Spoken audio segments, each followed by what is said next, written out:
नमस्कार साथियों, आज स्वागत है आप सभी का हमारे साथ। तो अलंकार प्रकरण में आज 26वां वीडियो और 76वां क्लास आपके साथ प्रस्तुत हो रहा है। तो ब्याज या स्तुति अलंकार के विषय में हम पढ़ेंगे, जो 12वीं के विद्यार्थियों के लिए, चाहे वो यूपी बोर्ड हो या बिहार बोर्ड हो, एमपी बोर्ड हो, सबके लिए उपयोगी है और प्रतियोगी परीक्षाओं के लिए तो ये बहुत ही सार्थक साबित होगा। तो जैसा कि नाम से ही स्पष्ट है, स्तुति, स्तुति का मतलब होता है प्रशंसा।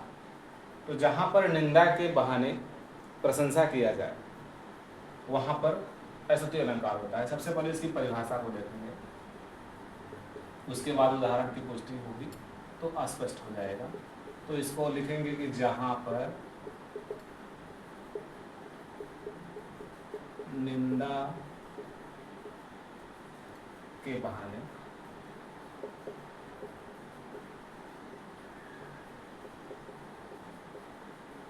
प्रशंसा किया जाए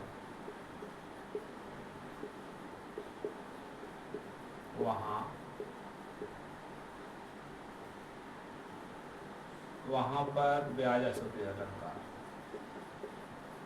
ब्याज स्तुति अलंकार होता है।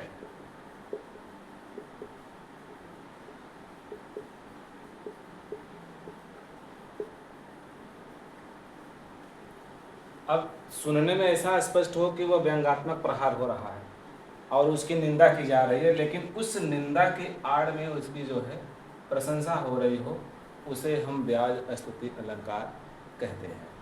अब देखिए, इसके उदाहरण को देखें।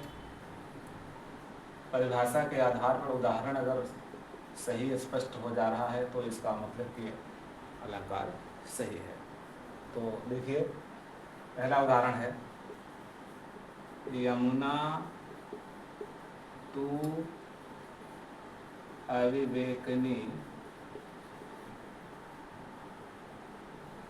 कौन तिहारो ढंग,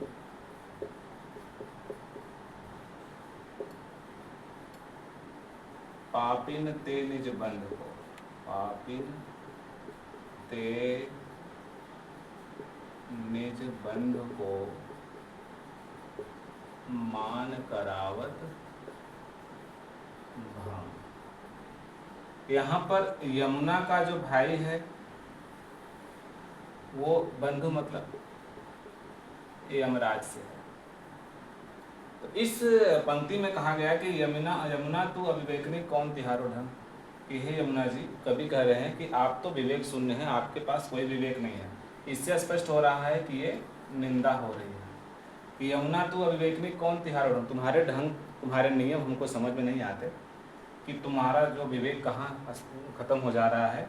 कि पापिन ते निजबंध को मान करावत भंग, मतलब जो पापी हैं उनको मरने नहीं देती। उससे क्या होता है कि जिनको मारने के लिए यमराज जी आते हैं, तुम्हारे भाई यमराज जी स्वयं जिसको मारने के लिए आते हैं, आप यमराज के मान को, उनके घमंड को, उनके गर्व को समाप्त कर देती हो, भंग कर देती हो। उसके पीछे रहस्य क्या है कि आप उन दुष्टों के, उन पापियों के पाप को जो है अपने अंदर नहलाने के बाद साफ कर देती है, उनके पाप को धो देती है और उनके पापों को अपने में समेट लेती है। अब देखिए, यहाँ पर लग रहा था कि यमुना जी के विवेक पर जो है कलंक दिया जा रहा है, उनकी निंदा की जा रही है, जबकि इसके जो है दृष्टांत को देखा जाए तो ऐसा लगता है कि यमुना जी जो है उनका विवेक ऐसा है जो पापियों को अपने पास बुला करके अगर उनके पानी से लोग नहा लेते हैं तो उनका पाप जो है नष्ट हो जाता है। तो कुल मिला करके उनका भी उद्धार हो जाता है यमुना जी में स्नान कर लेने के बाद, और यमराज जी वापस चले जाते हैं, उनका घमंड, उनका मान जो है कम हो जाता है। तो इससे स्पष्ट होता है कि यह ब्याज स्तुति अलंकार यानी निंदा के आड़ में जो है प्रशंसा किया जा रहा है। इसके साथ अगर चाहे तो आप एक और उदाहरण देख लें। जैसे मान लीजिए कन्हैया जी के विभिन्न नाम हैं, जैसे कि रसिक शिरोमणि,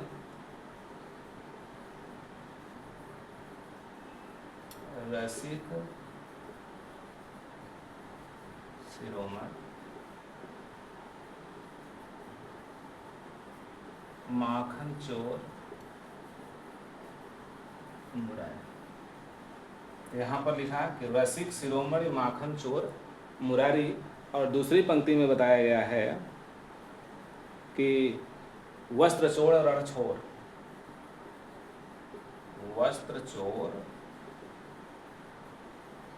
रण छोर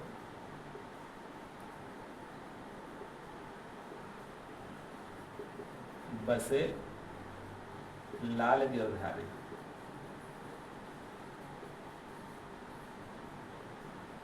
अब देखिए कन्हैया जी के कई नाम हैं, वो रसिक शिरोमणि, एक दूसरे के साथ जो है रस लेने के लिए अपनी गोपिकाओं के साथ नाचने लगते हैं, तो उनका जो है प्रशंसा नहीं है, वो उनका व्यक्तित्व तो अच्छा नहीं माना जाता कि किसी के साथ जो है उन सब गोपियों को पटरानी बना लेते हैं। उनका काम क्या था, जो है माखन चुराना और गाय को चराना। और ये देखो दूसरा क्या है कि माखन चोर, यहाँ रसिक नाचना गाना, यहाँ माखन चुराना, नाम क्या है मुरारी, मतलब अरी, मूर जैसे राक्षस के साथ रहना, उसके साथ लड़ना, उसके साथ कुश्ती करना, उसको मारना। और वस्त्र चोर, कभी गोपियाँ स्नान करने जाती तो उनके कपड़े चुरा लेते हैं, कभी युद्ध के मैदान से भाग जाते हैं। बसे लाल गिरधारी। लेकिन आखिरी पंक्ति से अभी तक क्या लग रहा था कि इनकी जो है निंदा की जा रही है, कन्हैया जी की निंदा की जा रही है, लेकिन आखिरी में आते आते ऐसा लगता है कि बसे लाल गिरधारी। ऐसे माखन चोर, ऐसे वस्त्र चोर, ऐसे रणछोर, ऐसे रसिक जी, माखन चुराने वाले कन्हैया लाल जी, ऐसे गिरधारी हमारे बस मतलब दिमाग में, हमारे मन में बसे हुए हैं। तो यहाँ कन्हैया की प्रशंसा हो रही है, इसलिए लगता है कि यहाँ पर जो है ब्याज अस्तुति अलंकार है। तो अब ये जो है इस दोहे के माध्यम से, इस उदाहरण के माध्यम से ब्याज अस्तुति अलंकार आप समझ गए होंगे। तो इसके बाद हम इसके विरोध में एक अलंकार इसके विपरीत बताएंगे, जिसको हम ब्याज निंदा कहते हैं। आज के लिए इतना ही। आपका दिन शुभ रहे।